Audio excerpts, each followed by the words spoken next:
bit more about this ontology later on. And the second ontology which we have created was particularly dedicated to represent knowledge about proved and disproved statements. Okay? So there are two ontologies.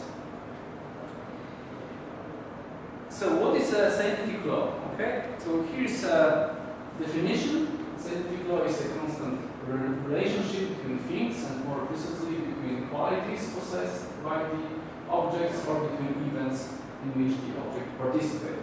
So in order to create ontology to represent scientific laws, first we need to have objects, qualities, events, and then have some representation of this dependence.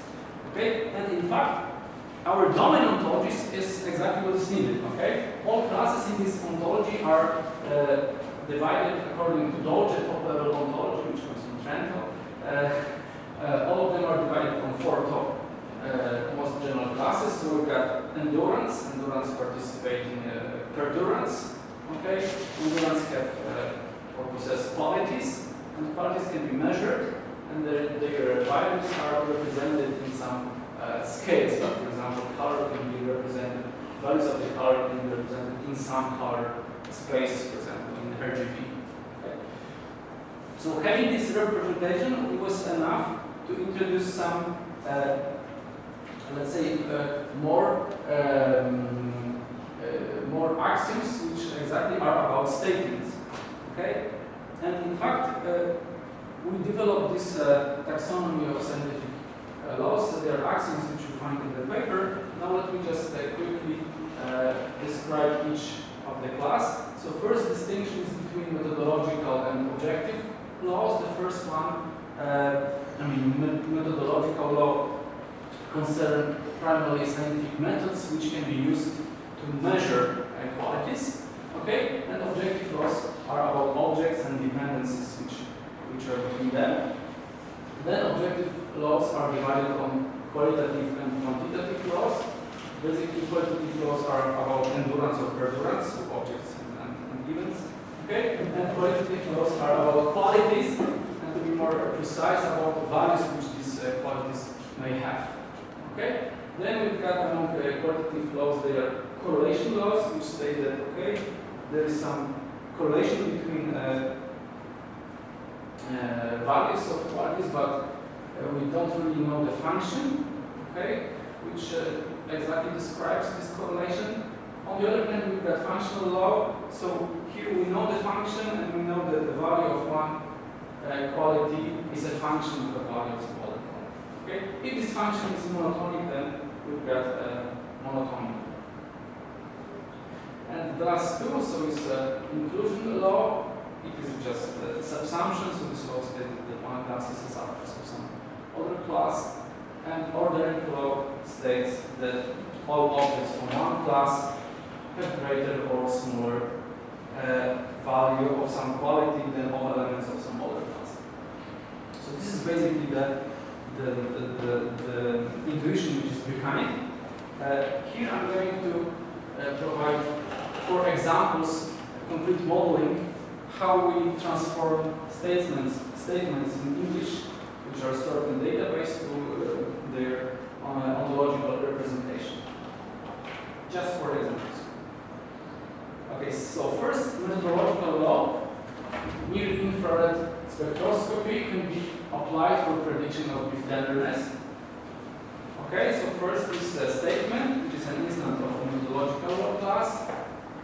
Then there is an axiom which states that near-infrared spectroscopy is a method which is used in this statement, and that each concrete beef tenderness is a subject of study in this statement. So here we are focusing on the method which is used to measure something, in this case beef tenderness. So for example, then after looking at this representation, someone may ask, okay, what can I use to measure beef tenderness? Okay, this is the answer to this question. Then we've got functional law.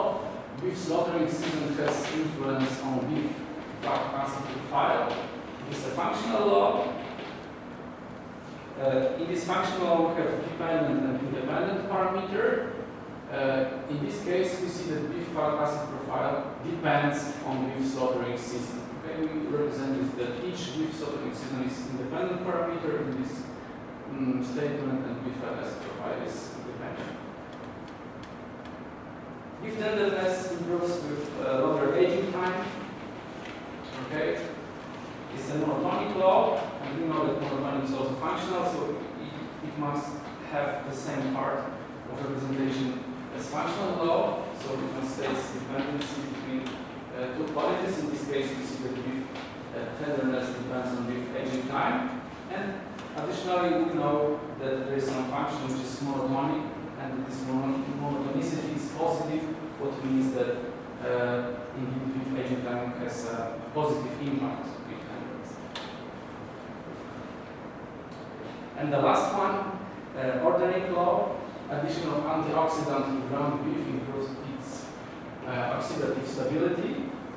This is most sophisticated representation. So here we take a ground beef, we say it is a context, okay, in this thesis. Then we have some differentiation factor, in this case it's antioxidant. We add this antioxidant to this context, and this differentiation factor has an impact on some quality, in this case this oxidative stability, okay, and we know that this impact is positive, okay.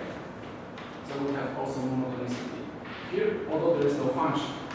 We only know that there is a positive impact.